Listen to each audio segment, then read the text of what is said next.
ராமநாதபுரம் அரசு மருத்துவக் கல்லூரி மருத்துவமனை வளாகத்தில் தேங்கி நிற்கும் மழைநீரை அகற்ற பொதுமக்கள் கோரிக்கை விடுத்திருக்கின்றனர்.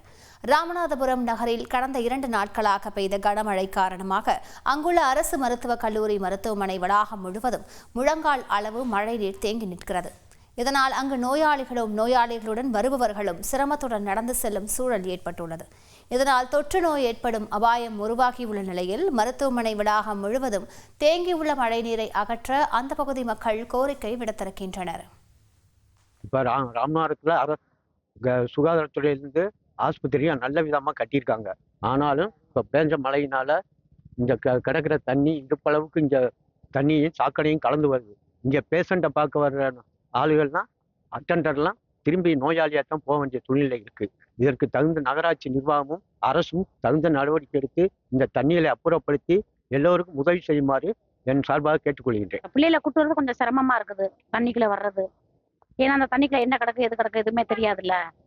ஒரு பள்ளமாவும் கிடக்கு, மேடாவும் கிடக்கு, எல்லாம் கலந்து கிடக்குது, என்னன்னே தெரிய மாட்டேங்குது. அதனால பையனை கூட்டிட்டு வரல, கீழே விழுந்துட்டான். அதனால கொஞ்சம் தண்ணி மழை தண்ணியை மட்டும் கொஞ்சம் இது பண்ணிட்டா சரி பண்ணிட்டா நல்லா இருக்கும். ராமநாதபுரத்தில் கொட்டி தீர்த்த கனமழையால் வண்ணான்குண்டு பகுதியில் உள்ள அரசு மேல்நிலைப்பள்ளி வளாகத்தில் மழைநீர் சூழ்ந்துள்ளது. மழை அளவை பொறுத்து தலைமை ஆசிரியர்கள் விடுமுறை அறிவிக்கலாம் என அறிவிக்கப்பட்டுள்ள நிலையில் பல்வேறு பள்ளிகள் வழக்கம் போல் இன்றும் இயங்குகின்றன. அரசு மேல்நிலைப்பள்ளி வளாகத்தை மழைநீர் சூழ்ந்திருப்பதால் மாணவர்கள் சிரமத்துடன் அதில் நடந்து சென்று வகுப்பறைக்கு சென்றனர். பள்ளி வளாகம் முழுவதும் மழைநீர் தேங்கி இருப்பதால் மாணவர்கள் கடும் அவதிக்குள்ளாகினர்.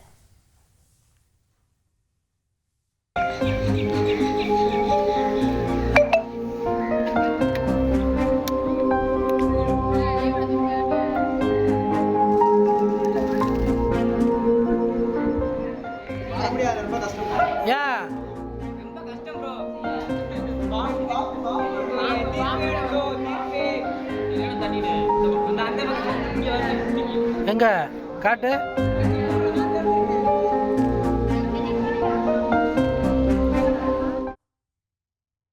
ராமநாதபுரத்தில் மழை பாதிப்புகளை சட்டமன்ற உறுப்பினரும் மாவட்ட ஆட்சியரும் நேரில் பார்வையிட்டு ஆய்வு செய்தனர். கடந்த 2 நாட்களாக பெய்து வரும் கனமழை காரணமாக ராமநாதபுரம் நகர பகுதியில் மழைநீர் தேங்கியுள்ளது.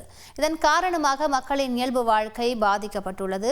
இந்நிலையில் சட்டமன்ற உறுப்பினர் தலைமையில் மழை பாதிப்பு குறித்து ராமநாதபுரம் நகராட்சி அலுவலகத்தில் ஆலோசனை கூட்டம் நடைபெற்றது. தொடர்ந்து மாவட்ட ஆட்சியர் சிம்ரன் சித் சிங் கலோன் மற்றும் ராமநாதபுரம் சட்டமன்ற உறுப்பினர் காதர் பாட்ஷா முத்துராமலிங்கம் உள்ளிட்டோர் தண்ணீர் தேங்கியுள்ள பகுதிகளை நேரில் பார்வையிட்டு ஆய்வு செய்தனர். பின்னர் தண்ணீரை விரைவாக அப்புறப்படுத்துமாறு அதிகாரிகளை அறிவுறுத்தினர். திருவாரூர் மாவட்டத்தில் வடிகால்கள் முறையாக தூர்வாரப்படாததால் 50 ஏக்கர் பரப்பளவிலான சம்பா பயிர்கள் நீரில் மூழ்கியுள்ளதாக விவசாயிகள் வேதனை தெரிவிக்கின்றனர்.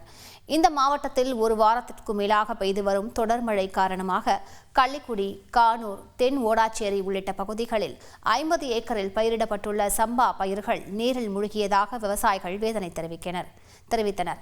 மழைநீர் வடிய இன்னும் பல நாட்கள் ஆகும் என்பதால் 20 நாட்கள் ஆன இளம் பின்பட்ட சம்பா பயிர்களை காப்பாற்ற முடியாத நிலை ஏற்பட்டுள்ளதாக அவர்கள் தெரிவித்தனர்.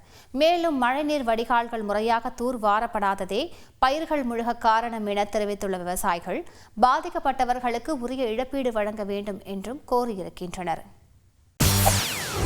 செய்திகளை உடனுக்குடன் தெரிந்து கொள்ள உடனே சப்ஸ்கிரைப் பண்ணுங்க.